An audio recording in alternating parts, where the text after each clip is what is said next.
हम लोग डेवलपमेंट और विकास की बात करते हैं। परम पूज्य महाराज श्री के एक परिचित विदेश गए थे, बहुत पुरानी घटना है, 50-60 वर्ष पहले की। अमेरिका से लौटे वैद्य जी थे, काशी के बड़े प्रसिद्ध वैद्य जी, और पहली बार अमेरिका अपने पुत्र के पास गए। वहां की सारी सुंदर व्यवस्था और बड़ी बड़ी ऊंची इमारतें देखकर इतने प्रसन्न होकर के लौट करके 3 महीने बाद आए, महाराज श्री से मिलने आए और कहा कि महाराज श्री, आप लोग जिस राम राज्य का वर्णन करते हैं वो तो अमेरिका में ही है। सुंदर व्यवस्था का नाम राम राज्य नहीं है, भौतिक विकास का नाम राम राज्य नहीं है, वो तो रावण राज्य में भी था। नित्य नूतन जहां भारत जाए। महाराज श्री ने वैद्य जी को कहा, भले मानुष, आप राम राज्य छोड़ करके वापस क्यों आ गए, वही रहते। अगर इतनी चकाचौंध भौतिक उपलब्धि को देखकर आपको लगता है कि ये बहुत बड़ी उपलब्धि हो गई, तो राम राज्य नहीं है।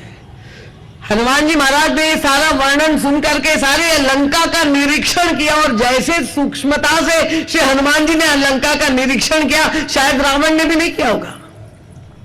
अंदर से, बाहर से, ऊपर से, नीचे से, दिन में, रात में, जिस तरह से श्री हनुमान जी महाराज लंका की सारी रावण की उपलब्धियों को देख रहे और उसमें क्या खोज रहे, कहीं भी सीता जी है कि नहीं है, श्री सीता की खोज में आए। पर सारे लंका के, आप वहां पर गोस्वामी तुलसीदास जी ने बहुत गहरा व्यंग किया है, ये उनकी शैली है। राक्षस जिन भवनों में, जिन घरों में रहते थे, उसके लिए गोस्वामी तुलसीदास जी ने एक ही शब्द बार बार व्यक्त किया, पुनरावृत्ति की, हर एक राक्षस के घर को मंदिर के नाम में संबोधित किया। मंदिर मंदिर प्रतिकर शोधा, देखिए जहां तक अगणित जो सारे राक्षस मंदिर में रहते थे।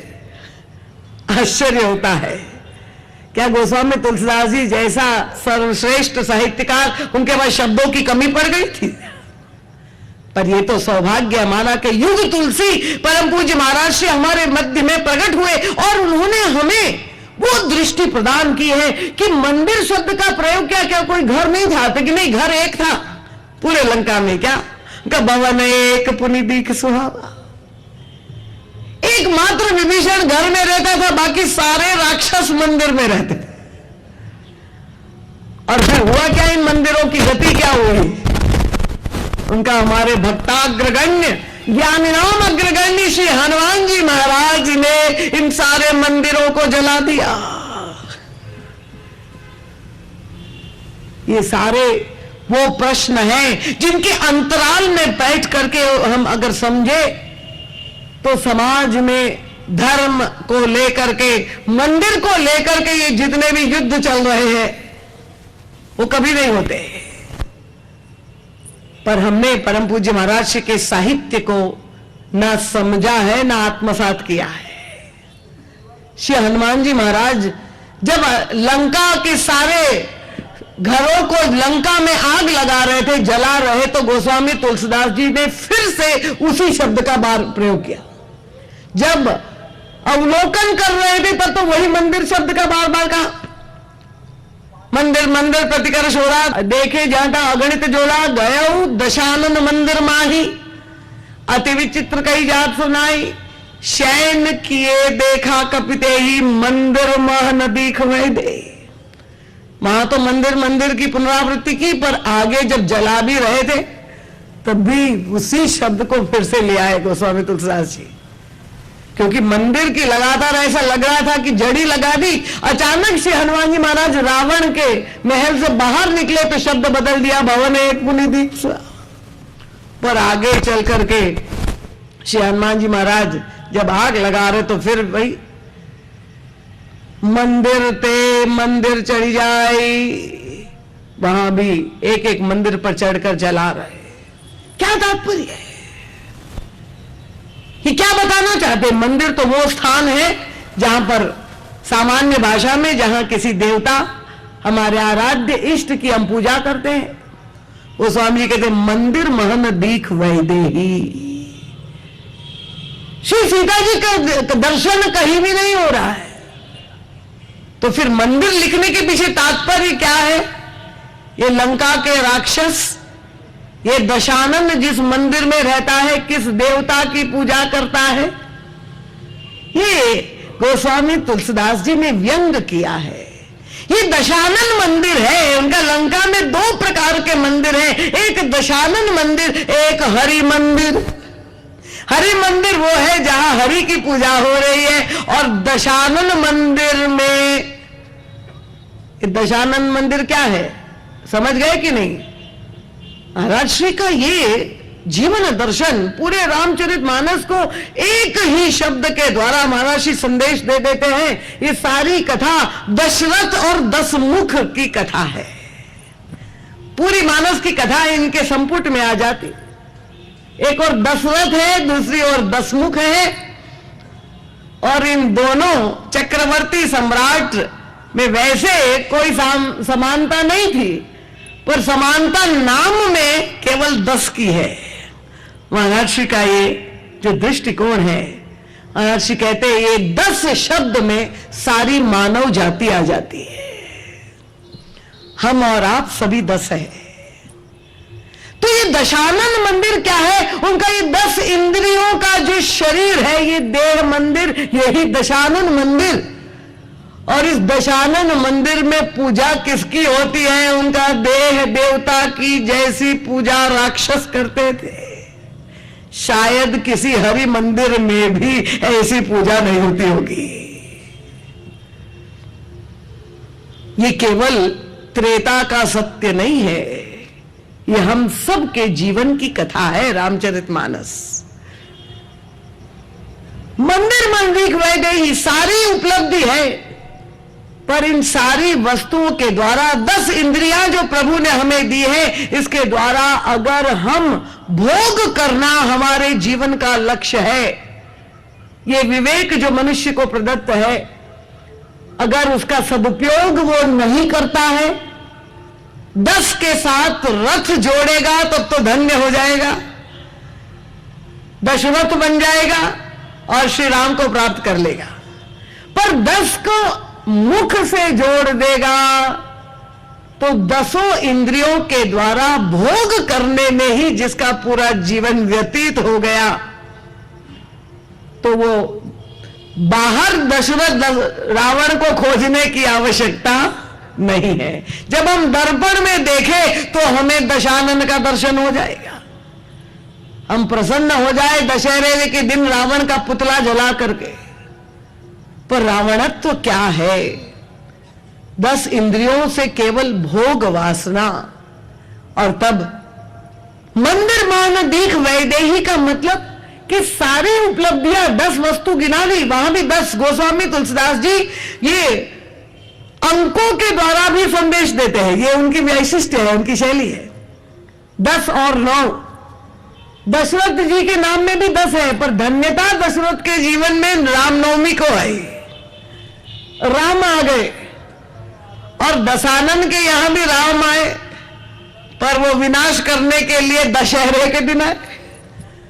तो 10 वस्तुओं की वृद्धि तो हो रही है लंका में, पर गोस्वामी तुलसीदास जी से पूछा कुछ तो बाकी नहीं रहा। सुख संपत्ति सुत सेन सहाय जय प्रताप बल बुद्धि सफलता किसे कहते? यही वस्तुएं तो हम भी पाना चाहते, वो रावण के पास है। उनका सब कुछ तो लिख दिया, पर शांति का उल्लेख नहीं है। तो प्राप्ति किसे कहते हैं? श्री हनुमान जी महाराज ने यही रावण को समझाने की चेष्टा की। उनका ये तुम्हारी सारी उपलब्धियां है, वो कैसी है? एक नदी का दृष्टांत दिया। नदी आप जानते 2 तरह की होती है। एक नदी जैसे हम जिनकी पूजा करते हैं, गंगा जी, यमुना जी, नर्मदा जी, जो ऊंचे पर्वतों से निकली हुई, और वर्ष भर आप देखेंगे कि वो प्रवाहित होती है, उसमें जल होता है और मनुष्य के जीवन की जल की सारी आवश्यकताओं का समाधान होता है। पर दूसरी प्रकार की नदी जो देखी गई, बरसाती नदी जिसे कहते, बरसात में उसमें खूब जल होता है, लबालब भरा हुआ, पर जहां ग्रीष्म ऋतु आती है, जल की आवश्यकता उस समय सूख जाती। श्री हनुमान जी महाराज ने विवेक देने की चेष्टा की रावण को। उनका सजल मूल जिन सरितन नाही, बरसी गए पुनि तब ही सुखाई। ये तुम्हारी सारी उपलब्धियां, ये सारी अचीवमेंट, ये सारी सफलता वो बरसाती नदी की तरह है जो मूल से जुड़ी हुई नहीं है। जड़ मूल से जो विच्छिन्न है तुम्हारी उपलब्धियां, समझ गए? बरसात में खूब जल दिखाई देगा। परम पूज्य महाराज श्री के जीवन की ये कथा है। बड़ी महाराज श्री ने एक अनुष्ठान श्री हनुमान जी महाराज का कर रहे थे। एक नदी किनारे, नदी में जल नहीं था, ग्रीष्म ऋतु थी और अनुष्ठान पूर्ण ही होने वाला था। 40 दिन का अनुष्ठान, एक दिन बाकी था और अचानक देखा कि नदी में जल आने लगा। अब बहुत दूर से जल था तो कोई कल्पना नहीं करता, क्योंकि अनुष्ठान को एक दिन ही बचा हुआ था। पर ऐसी चमत्कारिक घटना उस समय घटित हुई, जो है जिस कुटिया में रह करके महाराज श्री अनुष्ठान कर रहे थे, वहां से अचानक जो है प्रभु प्रकट हुए और संकेत किया दर्शन दे करके, और कुटिया से चल करके बाहर चले गए और महाराज श्री को इंगित कर दिया कि इस स्थान को शीघ्र छोड़ दे, तत्काल छोड़ दे। और महाराज श्री ने तुरंत ही वो संदेश समझ गए, प्रभु का वो जो था आदेश, और जहां चले गए दूसरे दिन उस स्थान पर वो कोई कुटिया, कोई नामो निशान नहीं था। इतनी बड़ी जोर की बाढ़ आई कि सब कुछ बह गया था। तो बरसाती नदी जहां जल आता है अतिरेक कि वो सब कुछ नाश कर देती है, और जब जल की आवश्यकता है तो कुछ भी नहीं होता है। श्री हनुमान जी महाराज रावण को कह रहे कि तुम इतना गर्व कर रहे हो कि मैंने त्रिलोक पर विजय प्राप्त की, मेरे पास क्या नहीं है, ये सारी उपलब्धि बरसाती नदी की तरह है। और कितना सुंदर सूत्र दिया। उनका प्राप्त नहीं किया है तुमने, क्योंकि प्राप्ति क्या है, जब मूल से जुड़ा नहीं है तो तुम्हारी उपलब्धि दिखाई दे रही है पर वो क्षणिक है कि राम विमुख संपत्ति प्रभुताई, जाई रही पाई बिनु पाई। सब वस्तु, जितना ईश्वर, जितना सुख, संपत्ति, सफलता का जो मूल है वो तो ईश्वर है। अगर ईश्वर से नाता नहीं जुड़ा हुआ है और तुम्हारे जीवन में ये सारी प्राप्ति है, वो सब क्षणिक है, आज है और कल नहीं रहेगी। तो प्राप्ति, अगर सही अर्थों में सफलता प्राप्त करनी है तो उसका मार्ग क्या है?